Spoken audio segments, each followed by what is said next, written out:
Assalamualaikum warahmatullahi wabarakatuh. Alhamdulillah wassalatu wassalamu ala rasulillah ba'd. Ikhwatal iman rahimakumullahu jami'an. Tatkala seorang hamba menggambarkan keindahan surga dan segala nikmat yang Allah berikan kepada penghuninya, hal ini mengusik hati setiap insan di antara kita. Apa kiranya gerangan yang bisa mendorong seorang hamba sehingga dia layak untuk menjadi penghuni surga? Allah SWT sudah menggambarkan akan hal ini. Minimalnya Allah akan mengajak kita untuk memiliki 4 karakter yang utama. Dalam sebuah surat Al-Quranul Karim, surat Qaf ayat 31 sampai 35, Allah akan menggambarkan di situ bagaimana hakikat karakter sifat mulia yang dimiliki penghuni surga. Di awal ayat 31 Allah menegaskan dengan firman-Nya, wa uzlifatil jannatu lil muttaqina ghairu ba'id. Dan surga itu didekatkan kepada orang-orang yang bertakwa dari tempat yang tidak jauh. Cermati dengan seksama, Allah Subhanahu wa taala menegaskan dan surga itu didekatkan kepada orang-orang yang bertakwa dari tempat yang tidak jauh. Kemudian Allah kembali menggambarkan pada ayat berikutnya, pada ayat 32, hadza ma tu'aduna likulli awwabin hafidh. Ini yang sudah dijanjikan oleh Allah Azza wa Jalla untuk kalian. Siapakah kalian yang layak mendapatkan janji Allah ini? Allah mengatakan likulli awwabin hafidh. Untuk seorang hamba yang selalu bertaubat kepada Allah Subhanahu wa taala. Awwab adalah tawab, seorang hamba yang selalu senantiasa bertaubat kepada Allah Subhanahu wa taala. Sebagian ulama mengatakan kalimat awwab itu menunjukkan kondisi seorang hamba ketika dia berbuat dosa, dia beristighfar kepada Allah, bertaubat kepada Allah Azza wa Jalla. Kemudian kita menyadari setiap kita tak akan pernah lepas dari kesalahan. Namun hakikat gambaran seorang mukmin sejati, maka dia berusaha memperbaiki setiap kesalahan dengan kembali kepada Allah Subhanahu wa taala. Kita menyadari ketika Nabi kita Muhammad SAW mengatakan kullu bani Adam khata' wa khairul khata'in at-tawwabun.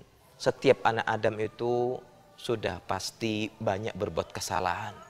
Tapi ingat, sebaik-baik seorang hamba yang sering berbuat salah itu seorang hamba yang selalu bertaubat kepada Allah Subhanahu wa taala.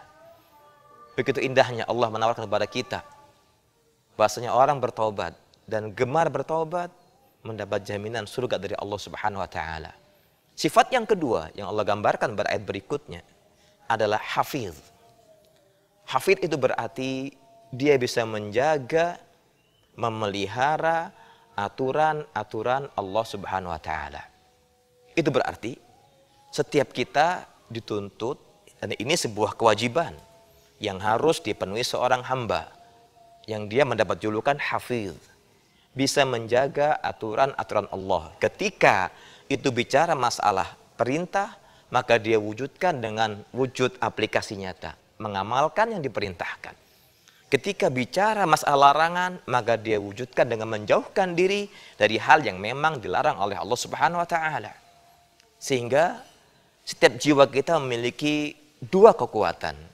Kekuatan untuk mencari at-talab, yang kedua kekuatan al-imsak, menahan diri.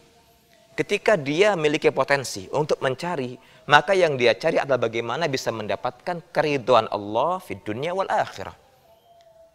Ketika dia punya kekuatan kedua, kekuatan al-imsak, menahan, maka dia semaksimal mungkin bisa menahan diri untuk tidak terjatuh dan terjebak dalam jurang pelanggaran syariat. Subhanallah.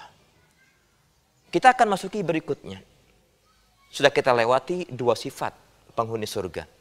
Gemar bertobat kepada Allah Azza wa Jalla dan dia menjaga aturan-aturan Allah Subhanahu wa taala.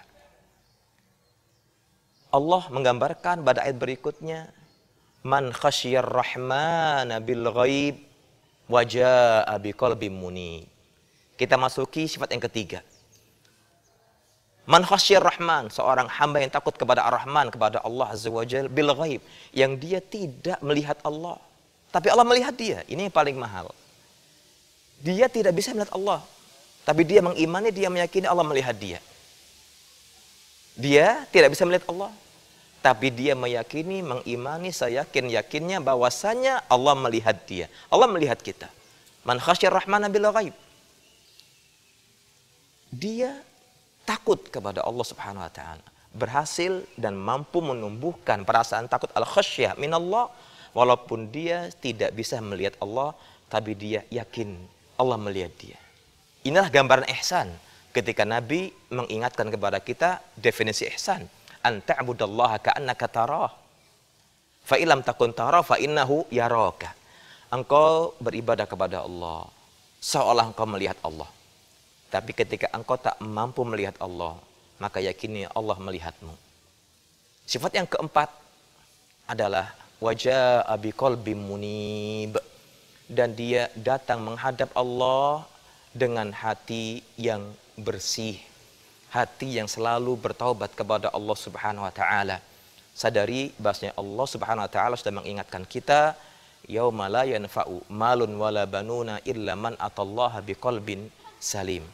Bahasanya pada hari kiamat kelak tak lagi bisa memberikan manfaat harta ataupun anak-anak kecuali seorang hamba yang datang menghadap Allah dengan hati yang bersih, hati yang selamat dari kesalahan dan dosa. Tidak salah ketika Nabi kita Muhammad SAW memohon kepada Allah dengan mengatakan, Allahumma inni as'aluka qalban salima. Ya Allah, ya Rabbku, aku mohon kepadamu, engkau berikan aku hati yang bersih, hati yang selamat, dan hati yang suci. Itulah 4 sifat yang dimiliki oleh mereka penghuni surga Allah Subhanahu wa taala. Kita berharap mudah-mudahan Allah Azza wa Jalla berkenan menjadikan kita seorang hamba yang bisa memiliki 4 sifat tadi dan layak menjadi penghuni surganya. Aqulu qouli hadza walhamdulillahirabbil alamin. Subhanakallahumma bihamdika asyhadu an la ilaha illa anta astaghfiruka wa atubu ilaik. Assalamualaikum warahmatullahi wabarakatuh.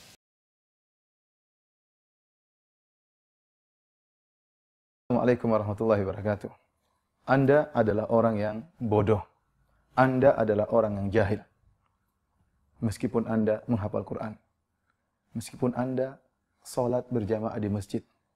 Meskipun Anda sering menghadiri pengajian. Bahkan meskipun Anda seorang ustadz. Anda adalah seorang yang bodoh dan jahil. Kapan? Jika Anda bermaksiat kepada Allah Subhanahu wa taala. Allah menegaskan sampai dalam 3 ayat menyatakan kebodohan Anda. Allah Subhanahu wa taala berfirman, "Innamat taubatu 'ala Allahi lil ladzina ya'maluna su'a bijahalah." Allah menamakan orang-orang yang mengerjakan keburukan bahwasanya mereka mengerjakannya dengan kebodohan, dengan kejahilan. Dalam ayat yang lain kata Allah Subhanahu wa taala, "Annahu man 'amila minkum su'an bijahalah." Sungguhnya barang siapa di antara kalian yang melakukan keburukan dengan kejahilan. Dalam ayat yang lain kata Allah Subhanahu wa taala, "Tsumma inna rabbaka lilladzina 'amilus su'a bijahalah." Kemudian Rabb engkau terhadap orang-orang yang melakukan kejahilan, melakukan kemaksiatan dengan kejahilan. Dalam 3 ayat ini Allah menyatakan Anda adalah orang yang jahil. Kapan? Sekali lagi tatkala Anda bermaksiat. Jangan terpedaya dengan apa yang Anda hafalkan. Jangan terpedaya dengan amalan soleh yang Anda lakukan. Jika Anda terjerumus dalam kemaksiat, sungguhnya Anda benar-benar dalam kejahilan, dalam kedunguan, dan dalam kebodohan. Kenapa Anda dikatakan bodoh? Anda bodoh bahwasanya tatkala Anda sedang bermaksiat, Allah sedang melihat apa yang Anda lakukan.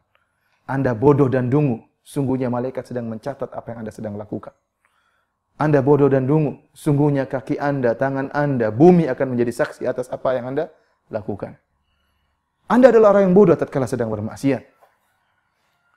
Kenapa? Karena maksiat tersebut bisa menghalangi rezeki Anda. Maksiat tersebut bisa mengurangi keimanan Anda. Maksiat tersebut bisa memberi dampak yang buruk bagi keluarga dan anak-anak Anda. Sungguh bodoh orang yang bermaksiat.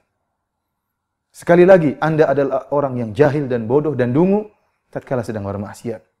Kenapa? Tatkala Anda sedang bermaksiat, Anda telah begitu dungu mengutamakan kelezatan yang sementara dengan mengorbankan kelezatan yang abadi. Kelezatan yang sedikit, kelezatan dunia, kelezatan maksiat yang hanya sebentar, sehingga akhirnya Anda mengorbankan kelezatan surga yang sempurna dan abadi. Hanya orang bodoh yang seperti ini.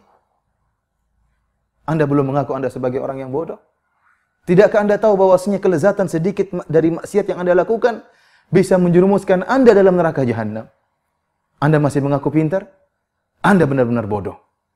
Tidakkah Anda tahu bisa jadi Anda tatkala bermaksiat, Allah mencabut nyawa Anda sehingga Anda pun meninggal dalam keadaan su'ul khatimah.